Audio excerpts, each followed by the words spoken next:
Hinamak na manugang. Kabanata 371 pero biglang may malaking vilya, ilang daang milyon ang itinapon mula sa langit, natural na tuwang-tuwa si Helena, she boasted proudly, ito ang aking vilya, lahat ay maaaring tumingin sa paligid, huwag maging magalang, hindi ka pa nakatira sa ganoong kamahal na vilya, hindi ba? Naiintindihan ko na hindi mo ito kakayanin sa iyong susunod, buhay, lahat. Pumunta at pumili ng kwarto. Feel free to stay and enjoy my villa, hahaha. Agad niyang itinuring ang villa ni Alex Dixon sa kanya. Ang pagpapakita ng lakas ni Helena ay nagdulot ng inggit at puot ng kanilang kamag-anak ng pamilya Shu. Ano ang binibilang nitong Helena? Sa pamilya Shu, hindi siya masyadong nakakapansin, siya ay mahirap at kuripot. Hindi alam kung saan nanggaling ang kanyang kayamanan, ngunit talagang nakuha niya ang ganoong kalaking villa. Ang mga mata ni Zhang Faang ay namumula sa inggit, at siya ay labis na nagseselos, sa likod nila, bigla niyang sinabi, haha, hindi niyo pa rin alam, di ba? Si Alex Dixon ay nanloloko sa Jinling, kumita siya sa panloloko ng iba, sa villa na ito, hindi ko alam kung sinong tanga ang niloko niya na may ganyan karaming pera, kaya hindi na naglakas loob si Helena na magtanong pa, baka isang araw mabawi ang villa. Nang mabalitaan nila na si Alex Dixon ay isang manloloko, ang mga kamag-anak ng Shu family na kanina lang ay nagseselos ay nagpakita ng disdain sa kanilang mga mata. Hindi nila akalain na scam pala talaga ang villa na ito. Higit pa rito, ang Alex Dixon na ito ay mukhang isang talentadong tao, ngunit siya ay talagang isang hamak na manloloko. Maaaring pakasalan ni Jane Lewis ang sinuman, ngunit talagang nagpakasal siya sa isang manloloko. Sa hinaharap, ang kanyang buong pamilya ay maaaring madamay ni Alex Dixon, at maaari pa siyang madala sa bilangguan. Ang ilang mga kamag-anak ay hindi man lang gustong mapalapit kay Helena upang maiwasang madamay. Naglakad si Helena sa harap at hindi niya napansin ang paghamak sa mga mata ng kanyang mga kamag-anak, ipinagmamalaki pa niya ang kanyang sarili. Habang tumitingin siya, tuwang-tuwa siya kaya patuloy niyang hinihimas ang kanyang mga kamay. Sa buong buhay niya ay hindi pa siya tumira sa ganoong karangyang villa. Nakita ni Helena ang isang marangyang kwarto at agad itong itinuro, I will live in that one. Mabilis na sinabi ni Li Weisbing, Helena, maaari kang magpalit ng iba, doon nakatira si Nooran. Ito ang villa ng pamilya ko, ako ang may-ari at siya ay bisita, bakit ako magpapalit? Hindi nagpapigil si Helena at ipinakita ang estilo ng may-ari. Noong nakaraan, hawak niya ang pamilya Meng dahil mayaman ang pamilya Meng. Ngayong malapit ng malugi ang pamilya Meng, paano niya mailalagay si Meng Nooran sa kanyang mga mata? Payo ni Jane Lewis, Nay, babalik tayo sa Jinling bukas at dito tayo titira para manggulo kay Alex, sa kabilang kwarto ka na. Bumalik ka, umirap si Helena at agad na sumigaw, bumalik ka ano? Hindi naging madali para sa akin ang pumunta sa Yan Capital. Kailangan kong maglakbay ng maayos bago umalis, at saka, gusto kong manirahan sa isang magandang mansyon na tulad nito. Si Meng Nooran ay nahihiyang sumunod sa likuran at mabilis na naglakad pasulong, malungkot niyang sinabi, Tita Shu, maaari kang manatili sa silid na ito, ako, lilipat ako sa dormitoryo ng National Clinic. Bagamat malungkot siya, ayaw na niyang bigyan pa ng problema si Alex Dixon, mas gugustuhin niyang umalis mag-isa. I should have stayed, confident na sabi ni Helena at sadyang nagpamalas sa harap ni Meng Nooran. Noong nakaraan, sinusubukan niyang pasayahin ang pamilya Meng, ngunit ngayon ay ang pamilya Meng na sinusubukang pasayahin siya. Mabilis na sinabi ni Jane Lewis, Nooran, nag-iisa ka ngayon at hindi ligtas na umalis. Huwag makinig sa aking ina. Manatili ka rito. Pagtapos, sinabi niya kay Helena, Nay, kung may mangyari kay Nooran sa labas, kaya mo bang pasanin ang responsibilidad? Ito, ano ang kinalaman nito sa akin? Nakonsensya si Helena at hindi na naglakas loob na makipagtalo sa kanyang anak. Casual niyang itinuro ang pinto, sige. Ang maliit na silid na iyon sa pintuan, hayaan si Meng Nooran na manatili doon. Sabi ni Alex Dixon na may taimtim na mukha, iyan ang bahay ng aso. Itinuwid ni Helena ang kanyang leeg at sinabing, mabuti na lang at may matutuluyan, ano ang pipiliin, Napagpasyahan na ganoon na lang, ako ay mananatili sa silid. Ang natitirang silid ay magiging inilaan sa aking mga kamag-anak. Ang silid ni Li Weisbing ay inilaan kay Fugi. Si Li Weisbing ay mag-isa. Ang paglipat sa sari-saring silid ay tama lang. Malamig na sabi ni Alex Dixon, Helena, yan capital ito. Wala kang desisyon, bawal lumipat sa kwarto ni Nooran at ng kanyang tiyahin. Kung ayaw mo, bumalik ka sa Jinling ngayong gabi. Hindi ito sa Jinling, at ayaw din niyang bigyan ng kahit anong mukha si Helena. Hindi inaasahan ni Helena na ganoon kalakas ang loob ni Alex Dixon, at hindi na niya kinaya. Sa sobrang galit niya ay nagliliyab siya sa galit. She pointed at him and scolded, "It's your fault, this is my villa. If you dare to point fingers at me again, I will bet you up." Subukan mo, malamig na sabi ni Alex Dixon. Agad niyang tinawagan ang kanyang bodyguard at nag-utos, tingnan mo sila. Kung may masira muli sa villa, hilingin sa kanila na magbayad ayon sa presyo. Pagkasabi noon ay wala na siyang pasensya. Tumalikod siya at umalis. Naging berde ang mukha ni Helena habang tumatalon at nagmura. Hindi rin nakatiis si Jane Lewis at malamig na sinabi, "Nay, huwag mo nang guluhin si Alex. Kung hindi, bibili agad ako ng plane ticket at babalik sa Jinling kasama siya." Hindi pa nakapunta si Helena sa Yan capital noon at hindi pa siya tumira sa isang malaking villa. Paano siya magiging handa na umalis? Hindi agad siya naglakas loob na manligaw muli. Nagjogging ng ilang hakbang si Jane Lewis at hinabol si Alex Dixon sa garden. Hinayla niya ito at sinabing, "Alex, mali ako sa pagkakataong ito. Bukas, babalik ako sa Jinling kasama ang aking ina." Lumingon si Alex Dixon at ngumiti, "Bakit gusto mong umalis? Hindi mo ba ako namimiss?" Ay namula si Jane Lewis at nahihiyang tuma-NGO. Paanong hindi niya mamimiss si Alex Dixon? Nahihiya lang siyang sabihin yon ng malakas. Ganoon din ang iniisip ni Alex Dixon. Nakakainis man si Helena, napawi ang galit niya nang makita ang asawa. Ilang araw na hindi niya nakikita ang asawa, hindi na niya ito napigilan at buong tapang na niyakap si Jane Lewis. Ibinaba nito ang ulo at lumapit sa kanya. Nanginginig ang maselang katawan ni Jane Lewis na agad niyang hinarang. "Miss, ang bango mo talaga." Natuwa si Alex Dixon at mapusok na hinalikan si Jane Lewis. Nag-iinit ang buong katawan niya at napahimas rin ang mga kamay niya.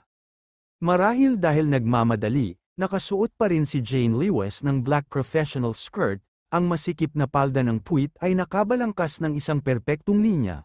Ang kanyang mga payat na jade legs ay nababalot ng translucent black silk stockings, na lalong nagpaakit sa kanya. Ang malamig na medyas na sutla ay nakapulupot sa kanyang mabilog na hita, na siyang nagparamdam sa kanya ng napakakinis. Si Alex Dixon ay nasa sabik sa lahat, ang malalaking kamay nito ay walang kamalay-malay na dumampi sa mga binti ng asawa at sumabay sa agos. Hingal na hingal si Jane Lewis, dahil sa guilt, hindi niya ito pinigilan, nanlambot ang kanyang maselang katawan sa kanyang mga bisig. 4 na taon na silang kasal ng dalawa. Ito ang unang pagkakataon na kumilos sila ng ganoon ka-intimate. Mabilis ang paghinga ni Alex Dixon, kumukulo ang dugo niya. Napalunok siya sa kanyang lalamunan at natatawa, "Mrs., gusto mo bang subukan ngayong gabi?" Subukan mo na ano? Tama yan, ano?" Ang mga mata ni Jane Lewis ay parang seda at naghahabol siya ng hininga. Siya ay ganap na paralisado sa kanyang katawan at hindi man lang makatayo ng matatag. Nasira ang butones ng shirt niya at hindi niya ito napansin. Tumingin si Alex Dixon at agad na natuyo ang kanyang bibig. Hinalikan siya nito sa pisngi sabay ngiti ng pilyo. "Hindi ba't lagi tayong inuudyukan ni tatay na magkaanak? Bakit hindi natin gawin ngayong gabi?" Satisfy ang hiling ni tatay. Habang nagsasalita ay sinamantala niya ang pagkakataon para kurutin ang binti ng asawa. Naintindihan naman agad ni Jane Lewis at namula ang mukha sa kahihiyan.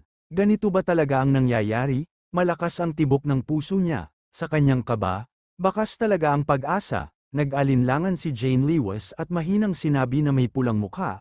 Parang, magiging napakasakit. Agad namang natuwa si Alex Dixon at agad na nagtanong, "Asawa, pumapayag ka na ba?" This ay lalong nagpanik si Jane Lewis at sobrang pula ng mukha niya na umabot sa dulo ng leeg niya. Kabanata 372 maya-maya lang ay may malakas na ingay na nagmumula sa kalsada. Pinangunahan ni Helena ang isang grupo ng mga kamag-anak at masayang pumunta sa hardin upang tingnan. Si Jane Lewis ay sobrang nahihiya na ang kanyang mukha ay namula na parang persimmon. Sa sobrang takot niya ay mabilis niyang itinulak si Alex Dixon at mabilis na sinabing, "Kalimutan mo na yan, ngayong gabi, napakaraming kamag-anak ang mananatili sa villa. Kung may anumang kaguluhan, paano siya magkakaroon ng mukha upang makipagkita sa mga tao?" Alex Dixon had no choice but to say in a low voice, "Then let's wait until we return to Jinling and recreate ibang tao." Napatango si Jane Lewis sa gulat, nakahinga ng maluwag si Alex Dixon, sa wakas, good mood na siya. Ang kanyang biyenan na naging sanhi ng kaguluhan sa Yan Capital ay sa halip ay nagpabuti ng kanyang relasyon sa kanyang asawa. Kapag natapos niya ang kanyang negosyo sa Yan Capital at bumalik sa Jinling, magagawa niyang yakapin ang kanyang asawa at matulog araw-araw. Gagawin niya ang lahat ng bagay na hindi niya nagawa sa nakalipas na 4 na taon. Lumapit si Helena kasama ang isang grupo ng mga kamag-anak. Nakita ni Albert Lewis ang 2 tao sa ilalim ng puno at mabilis na binati. "Alex, Jane, you two should be here soon. Your uncle is hosting a welcome dinner tonight. He is treating us to a meal."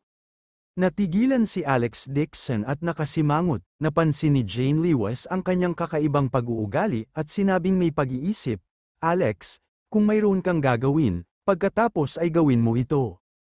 Tatango na sana si Alex Dixon ang kanyang ulo nang biglang lumakad si Helena ng agresibo at hindi nasisiyahang sinabi, "Ano ang maaaring mangyari sa kanyang basurang ito? Hindi naging madali para sa mga tiyuhin ng ating pamilya Shu na magsama-sama. Kailangan nating kainin ang pagkain na ito kahit na ano paman." "Ano?"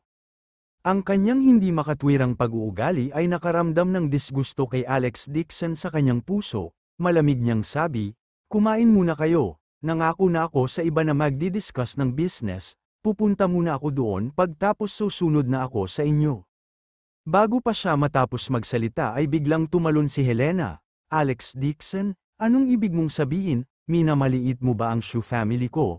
O minamaliit mo ang anak ko? Kung hindi mo man lang ako bibigyan ng mukha para kumain, baka may inaalagaan kang babae sa labas. Sabihin mo sa akin, nagyaya ka bang kumain ng isang babae?" Nang marinig niya ang kanyang biyenan ay isang babae, agad namang sumakit ang ulo ni Alex Dixon. Naiinis siya kay Helena, kung hindi lang siya ang biological mother ng asawa niya, nasampal na niya ito. Upang hindi siya magdusa ng kanyang asawa, napigilan lamang ni Alex Dixon ang kanyang galit at sinabing, "Nay, gusto ko talagang makipag-usap sa negosyo."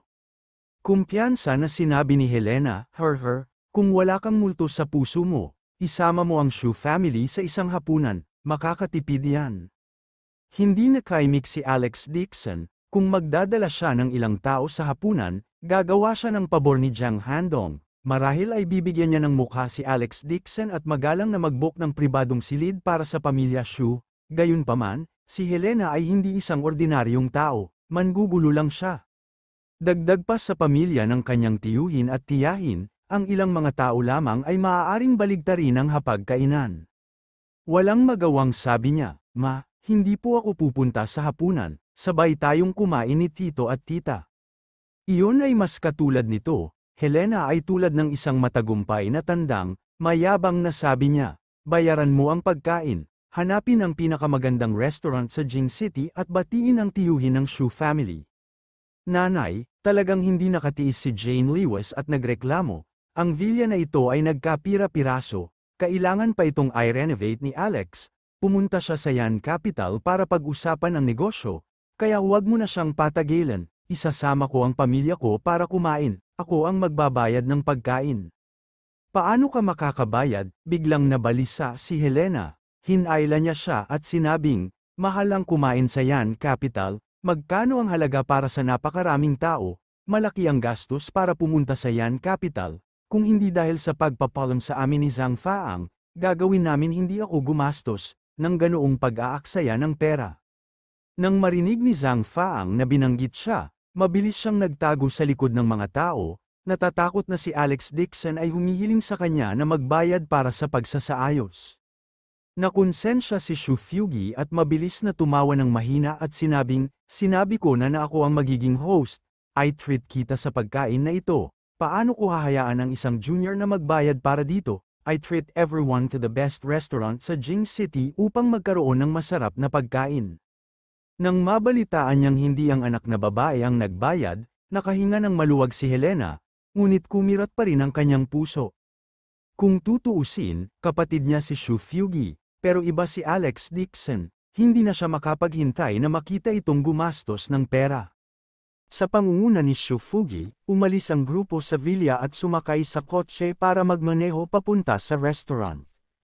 Umupo si Helena sa likod ng sasakyan at pinagalitan si Alex Dixon sa pagiging kuripot, ni hindi niya gustong gumastos ng pera para sa pagkain. Naiinggit ang ilang kamag-anak ng pamilya Shu, nang marinig nilang palihim niyang pinagalitan ang kanyang manugang sa likuran, lahat sila ay tuwang-tuwa. Paano kung makakuha siya ng isa pang villa? Si Alex Dixon ay isa pa ring basura, baka isang araw ay mahuli pa siyang manloloko.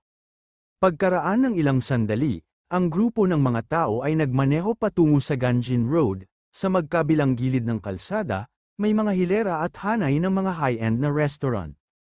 Upang makapagbukas ng isang hotel sa lugar na ito ay hindi na isang pulgadang lupa, natural itong isang makapangyarihang 5-star hotel.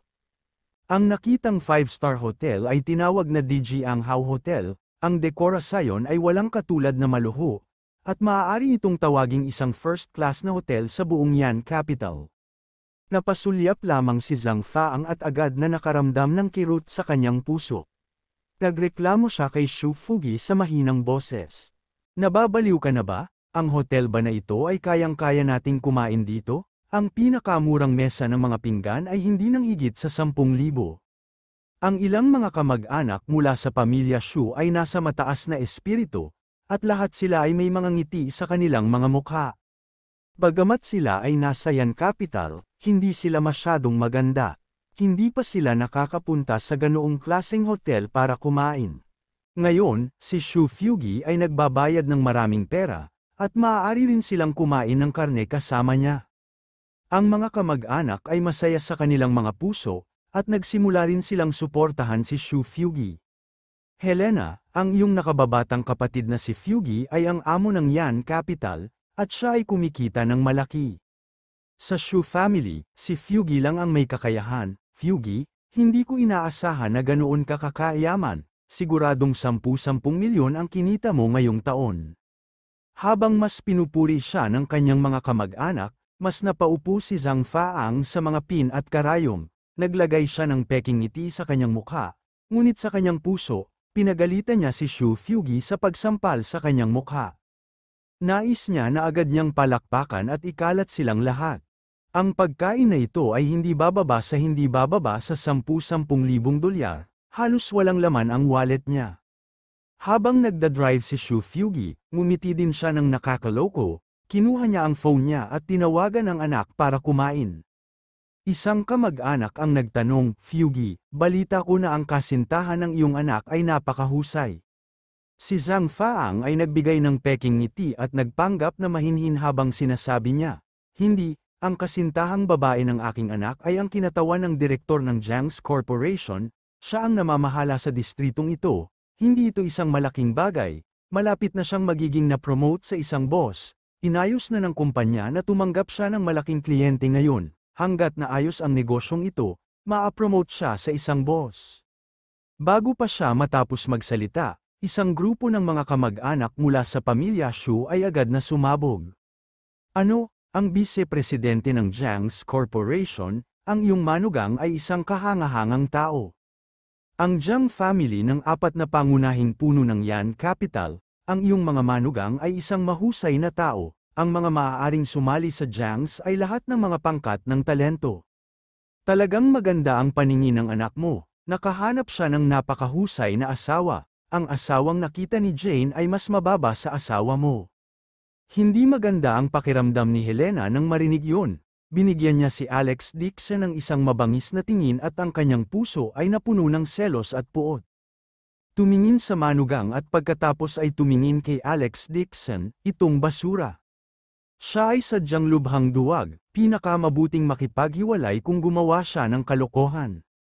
Hindi na niya gustong makarinig ng anumang pambabala, kaya't idinikit niya ang kanyang ulo sa labas ng bintana at tumingala sa DG ang hotel. Gaya ng inaasahan ng Yan Capital, ang hotel lang ay mas maluho kaysa sa pinakamagandang restaurant sa Jinling. Sa kanyang buhay, hindi pa siya nakapunta sa ganoong kahangahangang lugar. Mabilis na kinuha ni Helena ang kanyang telepono at naghanda na mag-selfie sa kanyang WeChat moments para magpakitang gilas. Maya-maya lang, dumaan ang ilang luxury cars, ang una ay isang bagong Rolls-Royce Phantom, ito ay isang dayuhang plaka ng sasakyan. Ito ay lubhang engrande, tumigil lahat ng mga dumadaan para manood. Mabilis ding inilabas ni Helena ang kanyang telepono at naghanda na kumuha ng litrato kasama ang kanilang mamahaling sasakyan. Habang inihahanda niya ang kanyang telepono at malapit na niyang marating ang entrance ng DG ang hotel, biglang umikot ang sasakyan at nagmaneho papunta sa isang eskinita sa tapat ng hotel. Kabanata 373 natigilan si Helena at mabilis na tumawag, "Fugi, mali, doon ang hotel." Sa sandaling ito, ibinaba ni Shu Fugi ang kanyang ulo at sinabing, "Ate, huwag na tayong pumunta sa hotel na ito, pumunta tayo sa kabilang side para kumain." Tumingala si Alex Dixon at nakitang giniba na ang kabilang panig, ngunit may ilang tindahan pa rin na hindi nakasara. Sa pintuan ng isa sa malalaking stall, may ilang malalaking salita na nakasulat sa pula at puti. Volkswagen Hotel, may ilang malalaking round table sa pintuan, isang grupo ng mga migranteng manggagawa ang masayang kumakain. Natigilan si Helena na magpapakitang gilas, natigil din ang ngiti sa mga mukha ng mga kamag-anak ng Shu family. Ngumiti si Shu Fugi na parang walang nangyari at sinabing, "Huwag na tayong pumunta sa DG ang hotel na yun, grabe at mahal ang lasa. Kahit maliit ang Volkswagen Hotel na ito, I dare say that it tastes the best in Yan Capital. I'll be the host now. Lahat ay maaaring umorder ng kahit anong gusto mong kainin." Nagkatinginan ang mga kamag-anak ng Shu family na may kakaibang ekspresyon sa kanilang mga mukha. Pagkaraan ng mahabang panahon, inimbitahan ni Shu Fugi ang lahat na kumain sa Fly Restaurant. Biglang nabalisa si Helena, kakakuha lang niya ng litrato at ipinadala ito sa WeChat group. Ang kanyang mga kaibigan sa grupo ay nagkakagulo, naghihintay na makita siyang kumuha ng litrato ng 5-star hotel. Agad siyang sumigaw, "Ayoko kumain ng ganitong klaseng migrant shop, gusto kong pumunta sa 5-star hotel." "Ate, hindi masarap doon." Mabilis na pinaikot ni Shu Fugi ang manibela. "Nag-message na ako sa WeChat group, kung hindi ako pupunta doon, saan ko ilalagay ang mukha ko?" Parehong galit at balisa si Helena, sumampa siya sa manibela at inagaw ito, "Fugi, lumingon ka dali." Nagulat din si Shu Fugi at mabilis na pinahit ang manibela. Nagagawan silang dalawa sa manibela, pumihit ang van at tumama sa manibela. Tumingala si Zhang Faang at agad na sumigaw, "Babangga na." Mabilis na nag-react si Alex Dixon at agad na hinayla si Helena palayo at mabangis na pinahit ang manibela. Ngunit huli na ang lahat. Boom! Bumangga ang van sa isang bagong Rolls-Royce Phantom sa gitna ng hiyawan ng mga tao sa van.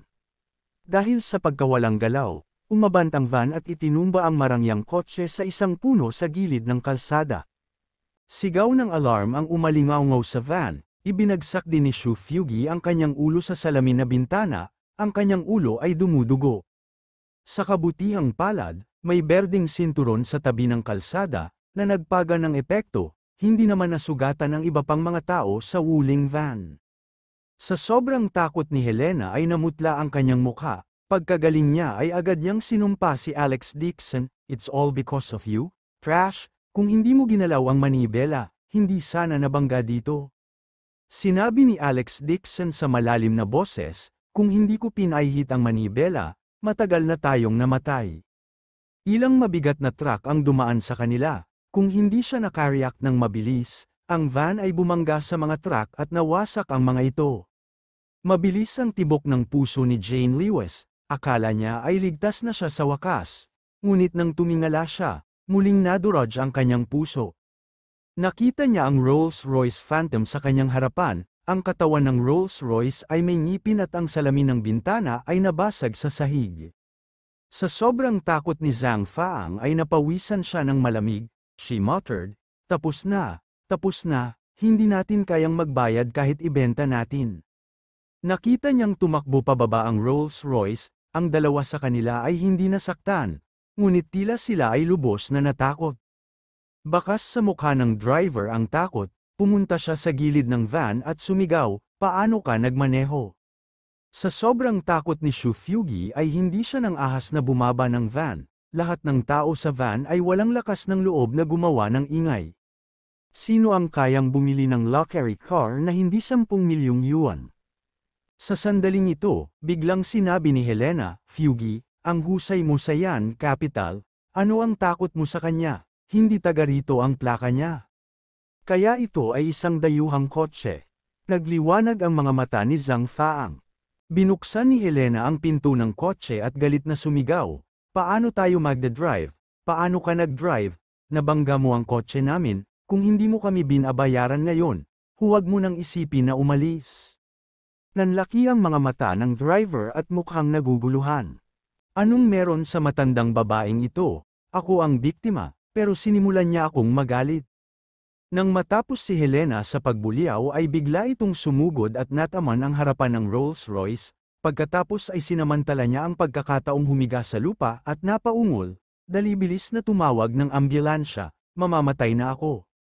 Ang kanyang estilo ay nagpatakot sa driver hanggang sa siya ay kinabahan ng todo, tumutulo ang malamig na pawis at nauutal siya, malaki. Nakahandusay sa lupa si Helena, sumisigaw at nagmumura. Ikaw ang bumangga sa akin, nagdulot ka ng internal injuries, ngayon ang sakit ng ulo ko, ang sakit ng tiyan, at ang sakit ng buong katawan ko. Sabihin ko sa'yo, napakarami nating nandito ngayon, huwag na lang, mag-isip ka ng tumakas. Habang nagsasalita siya ay agad siyang sumigaw ng malakas. Lahat, halika at tingnan, may nabangga ang mamahaling sasakyan hanggang sa, ang mayaman na ikalawang henerasyon ay gustong mag-hit and run. Araw-araw ay lumalala sa mundo, inaapi ng mga mayayaman ang matatandang babae. Bumaba din sa kotse ang isang grupo ng mga kamag-anak ng Xu family, nang makita nila ang estilo ni Helena ay agad nilang naintindihan, pinalibutan nila siya at sinimulang punahin ang driver. Hinayla ni Zhang Faang ang dumudugong si Xu Fugi at napaungol din, lahat ay lumapit at tumingin,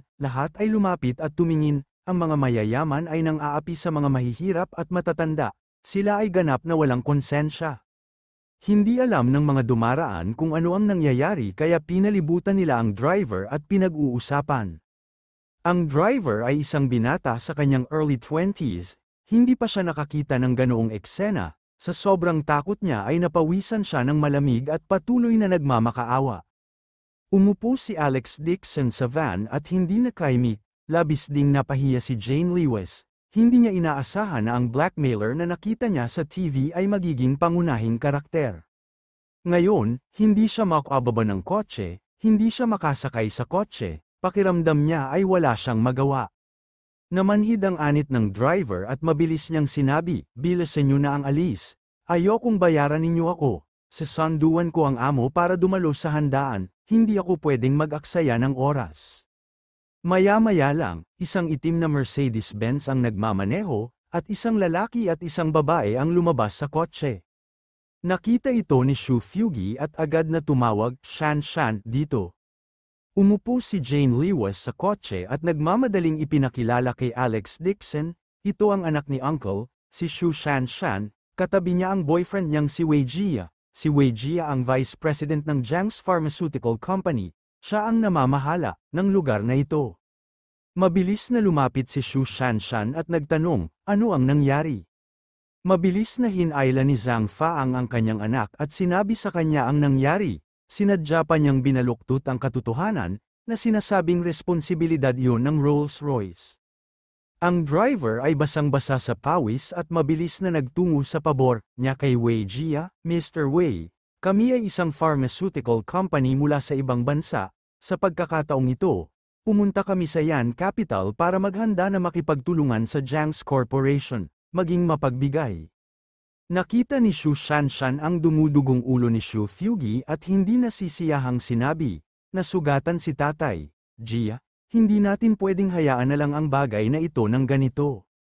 Unang nakita ni Wei Jia ang Rolls-Royce at nagulat siya, pagkatapos ay sinulyapan niya ang numero ng plaka at nakilalang galing yun kay Hai Cheng, kaagad, nagsiwalat siya ng masamang tingin. Ang ganitong uri ng liblib at malayong lugar ay puno ng mga simula. Ang ganitong uri ng upstart ay parang isang bumpkin sa Yan Capital, hindi niya inilagay ang mga ito sa kanyang mga mata, malamig niyang sinabi, gusto mong makipagtulungan sa Jiang family. Ngumiti ang driver ng papuri at sinabing, we are all on the same side, please do us a favor, Mr. Wei. Hehe. Ngumisi si Wei Jia at casual na sinabi, maraming kumpanya ang gustong makipag-collaborate sa Jiang's. Sino ka sa tingin mo? Nabangga niya ang tatay ng girlfriend ko at nasugatan din ang tita Helena niya. Sa tingin mo ba papayag tayo? Mapupunta ang bagay na ito? Hindi inaasahan ng driver na mabunggo siya sa tambak ng abo. Pawis na pawis siya at sinabing, ay, ito, hindi ko rin kasalanan ito. Ikaw ba ang may huling say? O ako ang may huling say? Bahagyang umiti si Wei Jia at sinabing, gusto mong magtrabaho sa Jiang's Pharmaceuticals, tama? Pagkatapos ay maaari kang bumalik ngayon, ang Jiang family ay hindi gagana sa iyo. Nang marinig ng driver na hindi sila makakasama sa trabaho, natakot siya at mabilis na sinabi, Chief Wei, pasensya na. Mali ang nasabi ko kanina lang. I'm willing to compensate for repair fee of itong van. Nang makita nila na talagang handang sumuko ang driver, ang mga kamag-anak ng Xu family ay agad na natuwa at nambobola kay Zhang Faang. TSK, nakakabilib talaga ang manugang mo, ilang salita na lang at takot na ang driver na ito.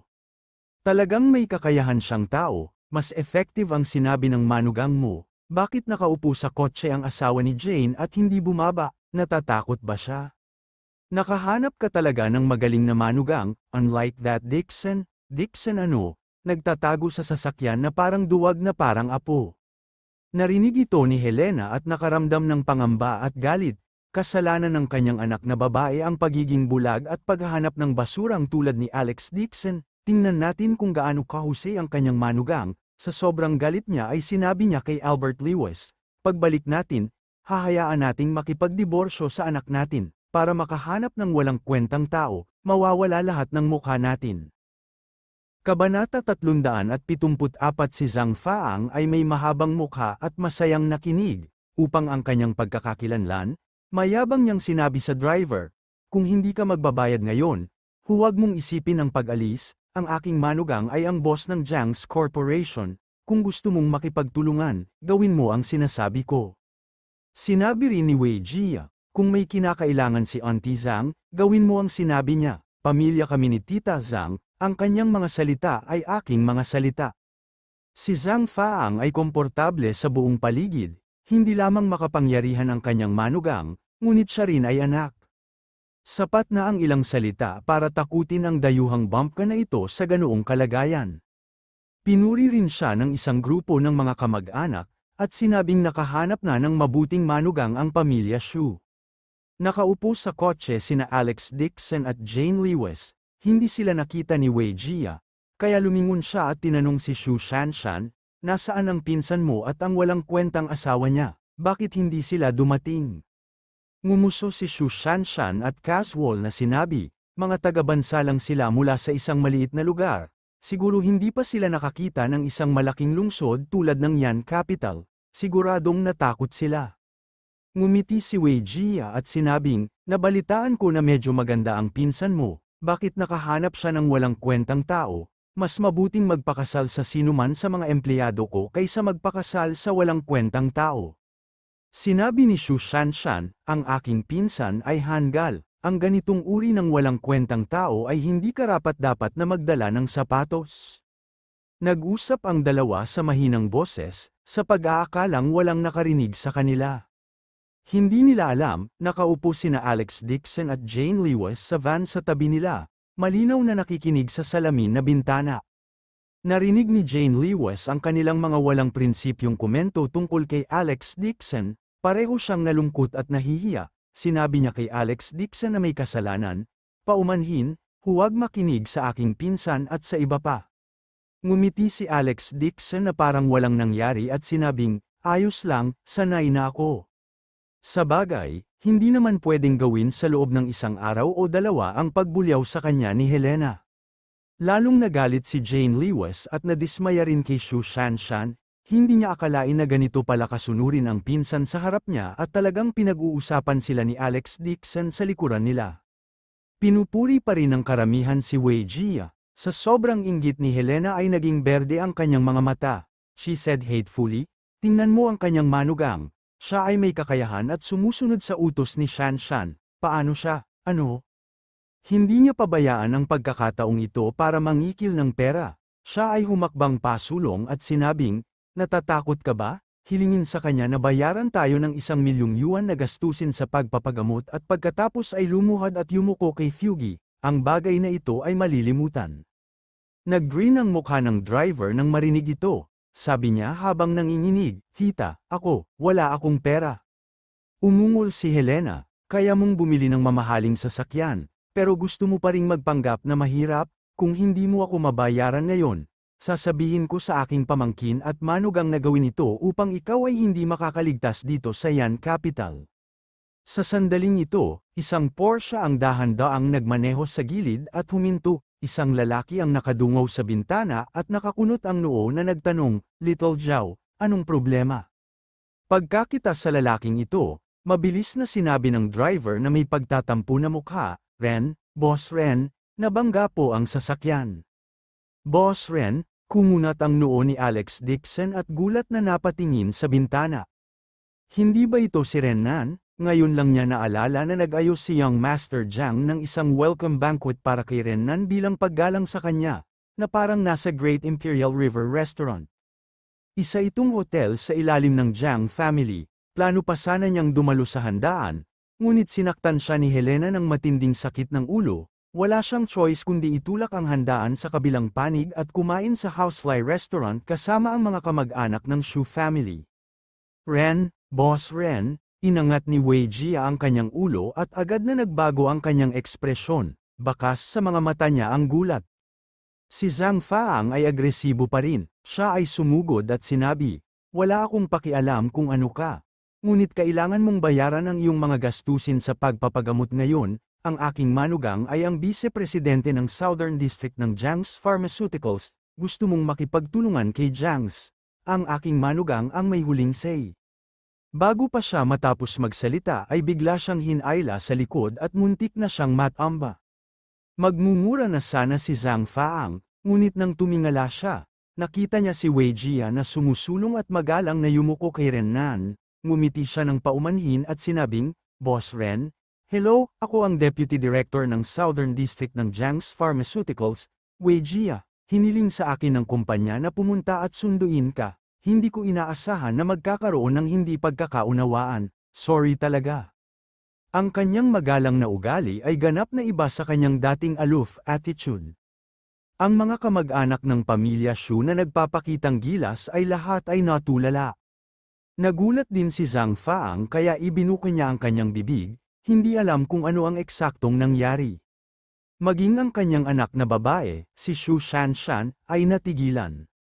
Malamig ang mukha ni Renan, mahina niyang sabi, ngayon lang, parang gusto mong lumuhad ang driver ko at humingi ng tawad, dahil nabangga mo ang kotse mo. Personal akong hihingi ng tawad kay Young Master Jiang sa handaan mamaya.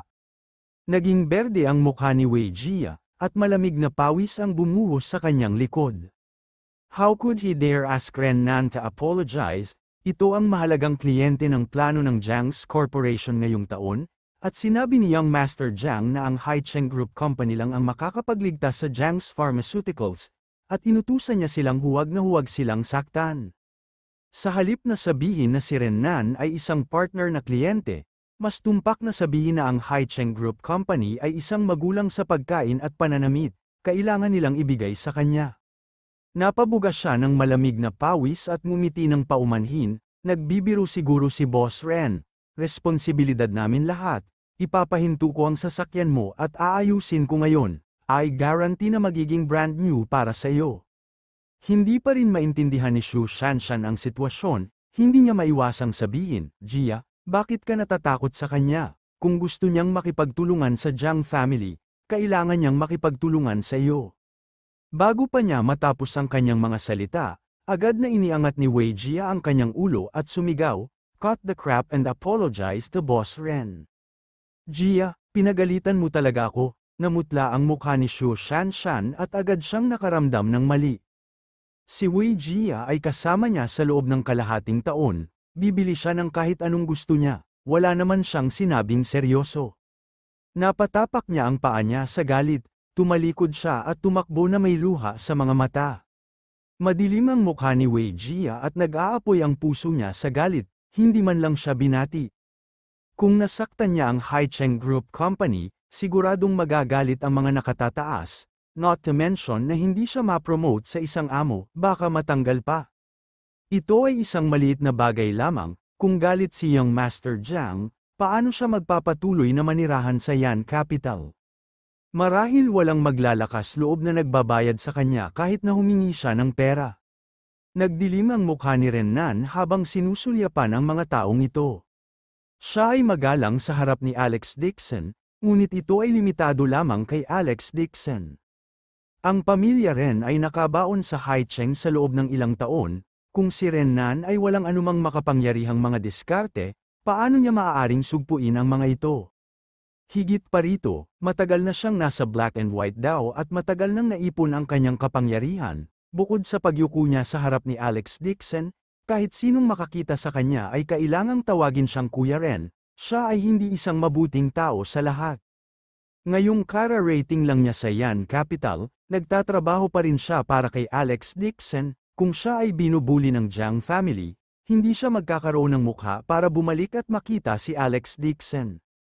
Bahagyang ngumiti si Renan at sinabi kay Wei Jia, hindi mahalaga ang tungkol sa kotse, ilang milyong yuan na ito para sa pag-aayos ng kotse ay pera ko lang sa pagkain, sa tingin ko ay hindi ko sinasadya ang mga Jiang sa pakikipagtulungan sa amin, sabihin mo kay Young Master Jiang na hindi wag na siya pamante sa kainan, at hindi na rin ako papante. Pagkasabi noon ay binati niya ang driver, tumalikod at umalis. Nagulat si Wei Jia, nagmamadali siyang humabol at buong lakas na yumuko kay Renan, Boss Ren, I'm really sorry sa nangyari kanina, it was all a misunderstanding, please forgive me, Boss Ren, I will make them apologize to you right now. Hindi man lang siya nilingon ni Renan. Habang naglalakad siya, huwag kang humingi ng tawad sa akin. Kung sino man ang humiling sa driver ko na lumuhad ngayon, humihiling ka sa kanya na lumuhad at humingi ng tawad sa aking driver. Napabuntong hininga si Wei Jia, ngunit mabilis niyang sinabi, please stop, Boss Ren, hihingi ko sila ng tawad ngayon. Lumuhad at humingi ng tawad sa driver. Naging berde ang mukha ni Xu Fugi nang marinig niya yon.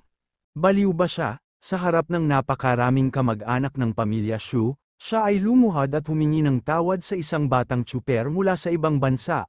Mula ngayon, mawawala na ang mukha niya sa harap ng pamilya Xu. Lumapit si Wei Jia na may taimtim na mukha at tahasang sinabi, Tio Xu, ikaw ang nagmamaneho ng kotse, tama ba?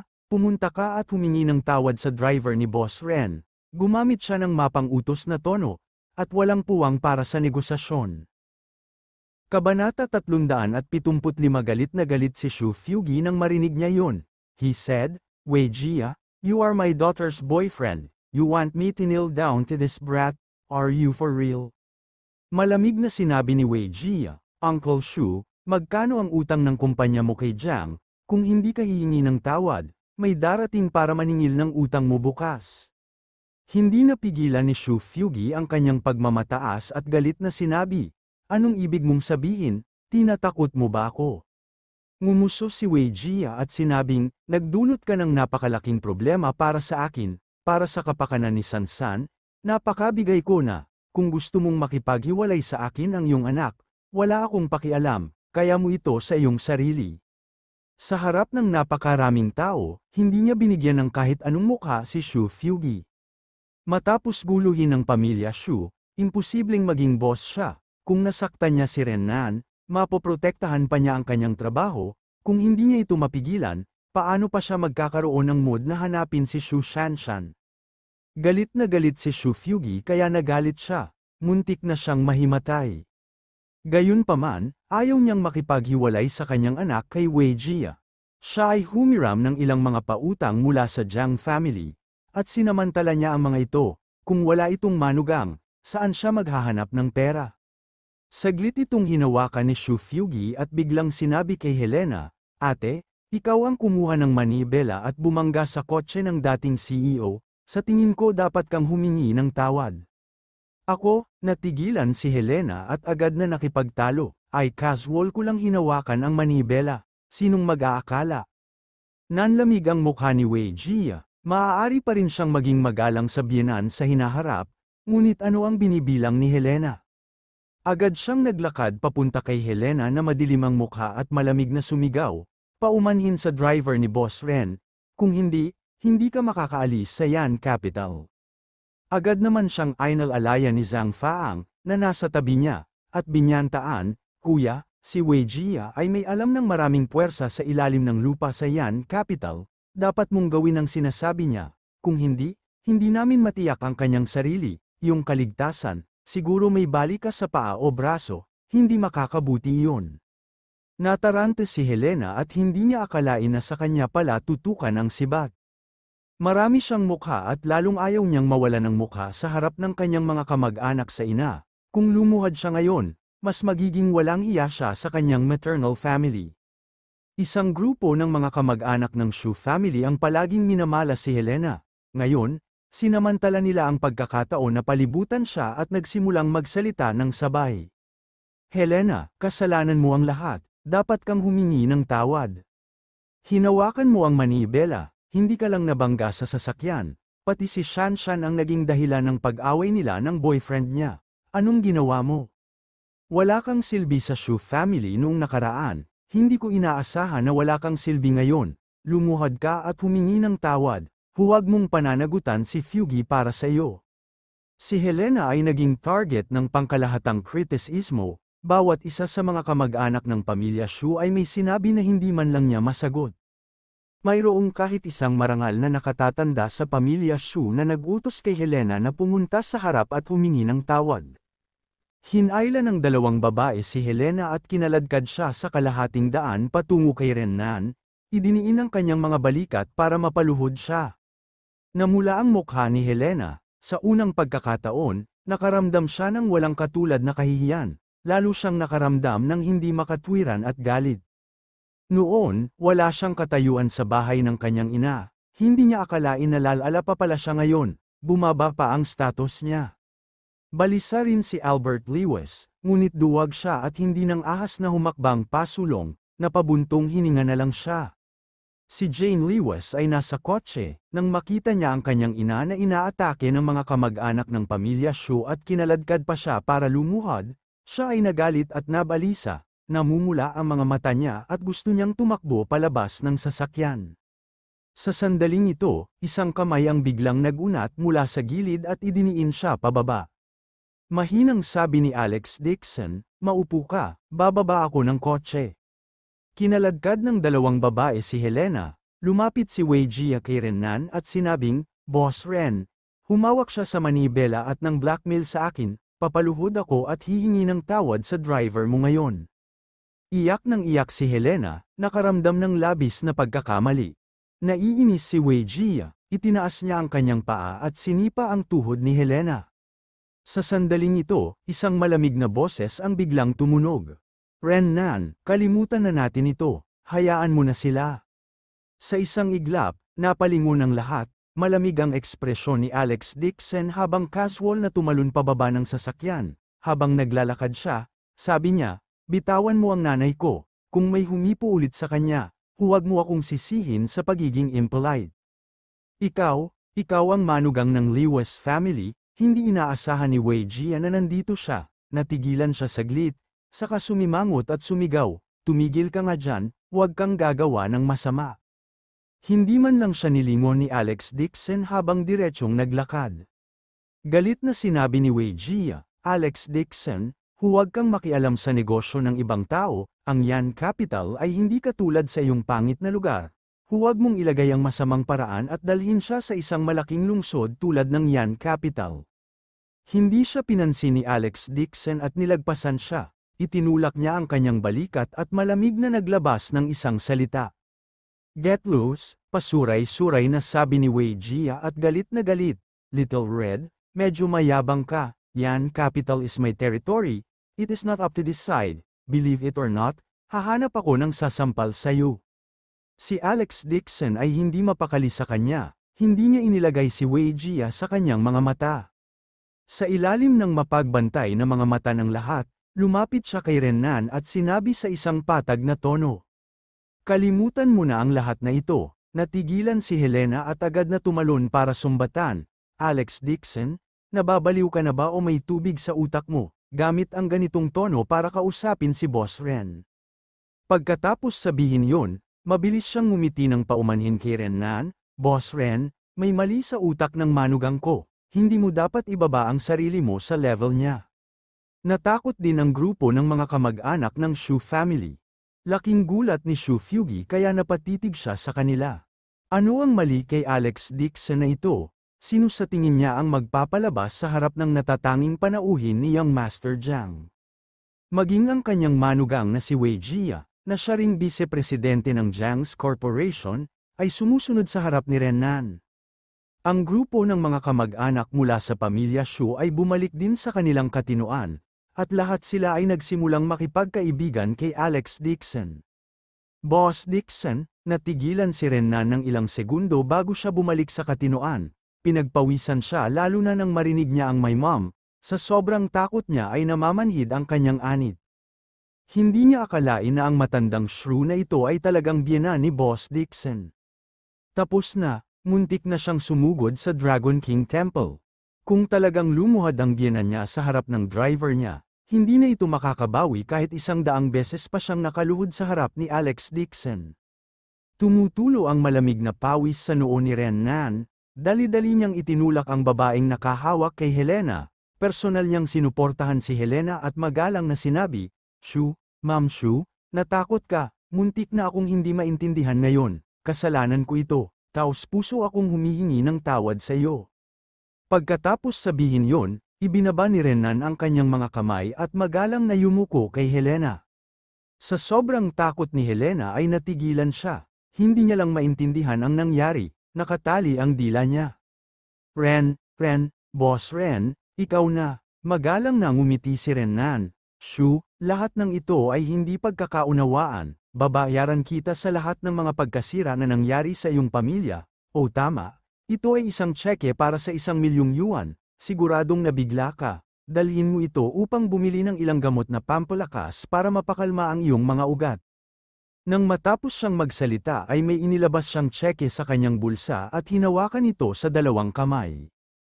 Nakita ni Helena ang tseke at agad na tumigil sa pag-alog ng kanyang mga binti at balikat. Mabilis niyang kinuha ang tseke at nagningning ang kanyang mga mata. Boss Ren, paano ako mahihiya? Mabilis din siyang nagsalita, bagamat mapagpakumbaba siyang magsalita. Mabilis na gumalaw ang kanyang mga kamay, dinukot niya ang tseke at itinago sa bulsa, na para bang natatakot siyang agawin ito ng iba. Nakahinga ng maluwag si Renan, pagkatapos ay magalang na ibinaba ang kanyang ulo at inamin ang kanyang pagkakamali kay Alex Dixon. Boss Dixon, pasensya na, ngayon lang. Bago pa siya matapos, biglang tumawag si Wei Jia na nagtataka, Boss Ren, ano ang tawag mo sa bump na ito?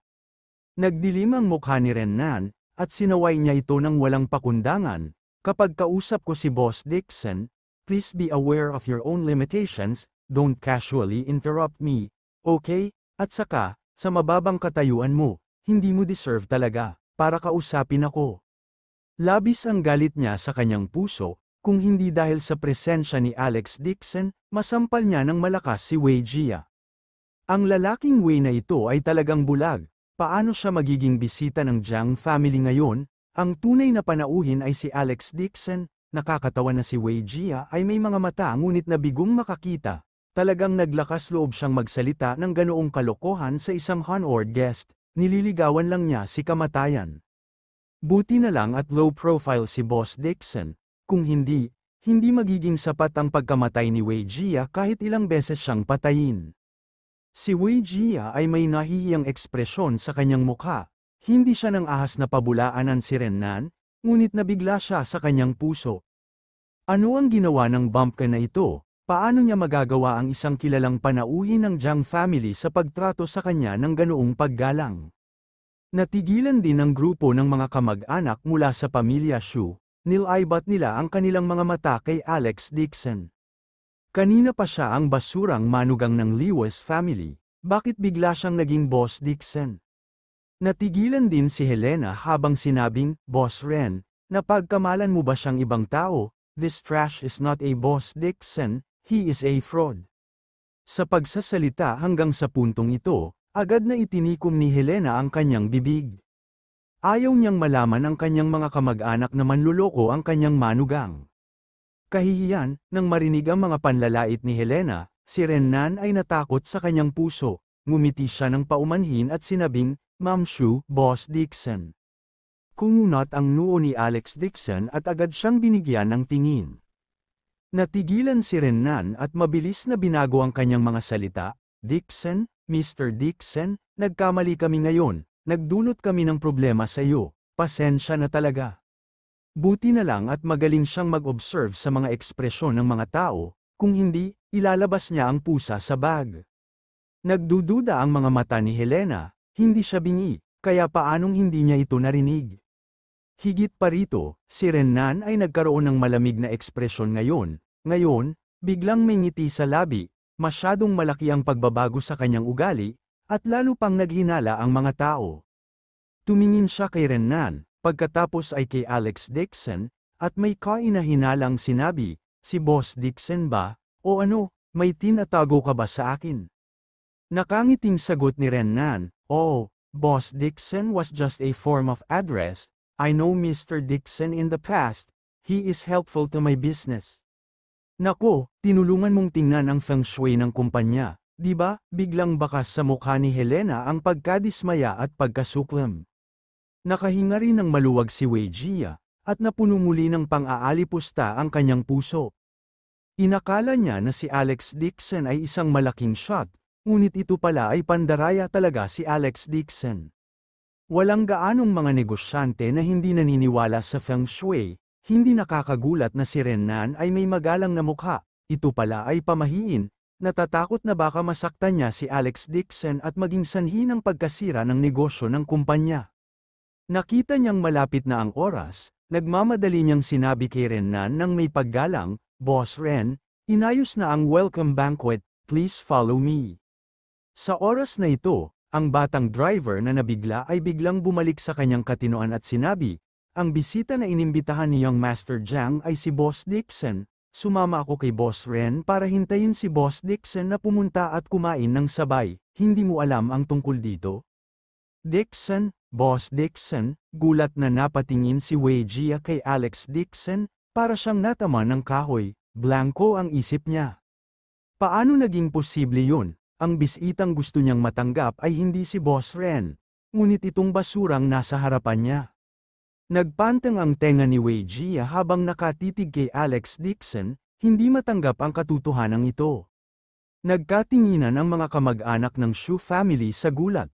Ang Jiang family ng apat na malalaking pamilya ng Jing City ay talagang tinatrato si Alex Dixon bilang isang natatanging panauhin.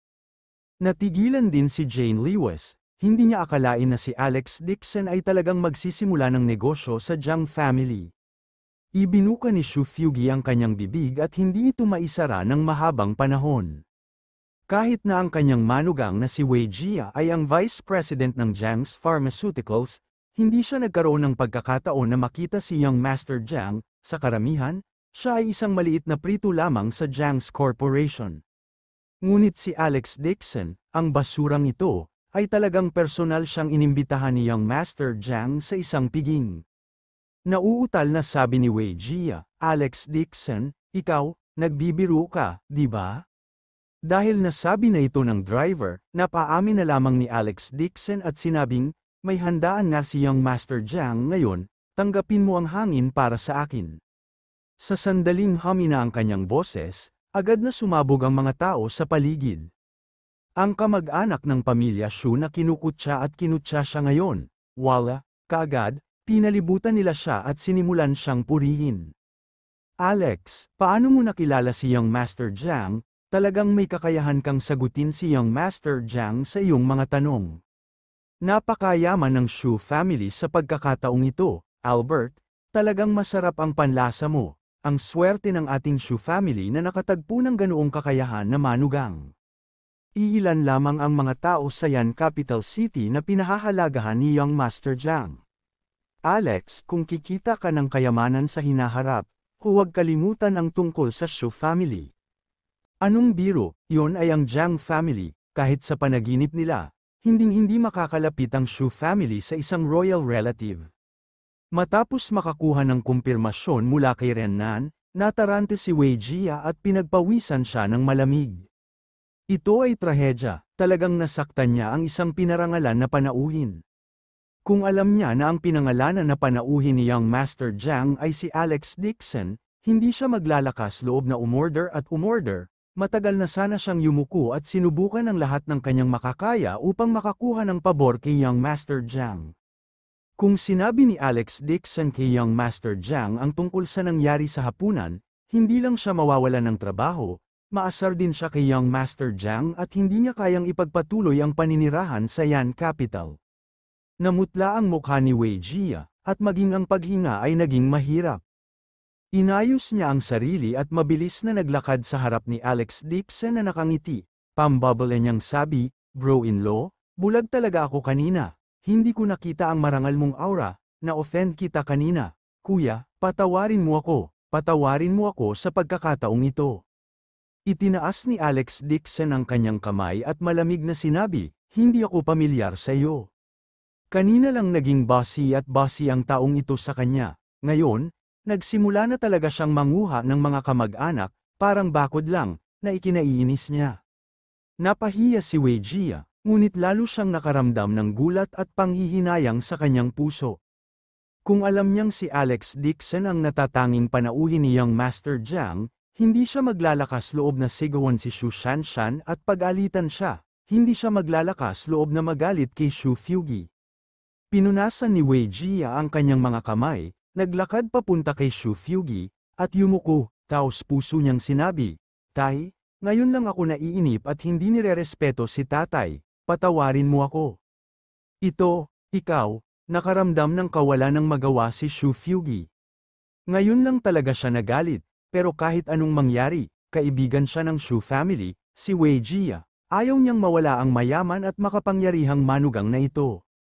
Nang makitang inamin ni Wei Jia ang kanyang pagkakamali at nabawi ang kanyang mukha, ngumiti si Shu Fugi at sinabi kay Alex Dixon, "Alex, ikaw ang kagalang-galang na panauhin ni Young Master Jiang, bakit hindi mo ito sinabi ng mas maaga? Masungit ang iyong bayaw at walang galang ngayon lang, hihilingin ko sa kanya na yumuko at humingi ng tawad sa iyo ngayon, lahat sila ay kamag-anak ko, patawarin mo siya sa pagkakataong ito." Nagmamadaling yumuko si Wei Jia ng 90 degrees at sinabi kay Alex Dixon na may papuri na mukha, "Bro-in-law, kasalanan ko ang lahat, tingnan mo ang mga mata kong aso, hindi kita nakilala, I deserve punishment." Sabi ni Shu Fugi habang desperadong kumandat kay Helena, humihiling sa kanya na tulungan itong magsalita. Nakabawi rin si Helena sa kanyang pagkagulat, at lumiwanag din ang kanyang saloobin kay Alex Dixon. For the first time ever, she revealed a charming smile. "Anak, patawarin mo ang iyong bayaw." Hindi nagustuhan ni Alex Dixon si Wei Jia, ngunit siya ay kamag-anak ng kanyang asawa kung tutuusin, malumanay niyang sinabi, "Dahil humingi ng awa ang aking ina at tiyuhin, hindi ko na ito itutuloy, pero pinaluhod mo lang ang aking ina, ngayon ay lumuhad ka at humingi ng tawad sa aking ina, ang bagay na ito ay malilimutan." Lumuhad siya sa isang baliw ng bansa, nagalit si Wei Jia, ngunit hindi siya naglakas loob na ipakita ito, makakagat lang siya ng bala at lumuhad sa harap ni Helena, tuyong sinabi niya, "Tita Shu, nagkamali ako ngayon, patawarin mo ako." Abangan ang susunod na kabanata.